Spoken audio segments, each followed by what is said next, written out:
Pinaulanan ng suntok at sipa. Yan ang sinapit ng isang lalaki sa barangay San Nicolas 1, Magalang, Pampanga, gabi noong linggo, July 5. Hindi pa nakontento ang grupo ng kalalakihan, sinira pa ang isang motorsiklo. Ang mga kaguluhang yan sa pool sa video. 3 ang napuruhan, kabilang na ang lalaking nasa pool sa video.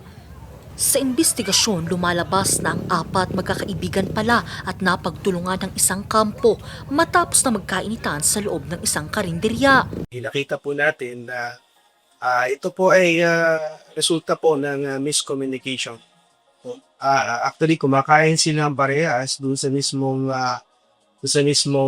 karinderya. Kaya naglulugaw silang pareho doon at yung isang partido ay nakapagsalita ng parang pangit sa kabilang partido at nag-react naman yung kabilang partido. Ang insidente, ikinabahala ng Magalang LGU, lalo't isa sa mga sangkot sa mga pambubugbog, isang menor de edad.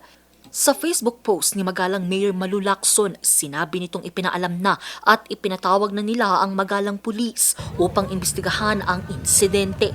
Idinulog na rin anya ng Municipal Social Welfare and Development at Department of Social Welfare and Development para sa intervention at suporta sa mga kabataang sangkot. Patuloy raw nilang itataguyod ang kapayapaan at kaayusan sa kanilang bayan. Posible namang maharap sa kasong frustrated homicide ang 4 pang mga sospek. Angel Arquero para sa Nation on the Move.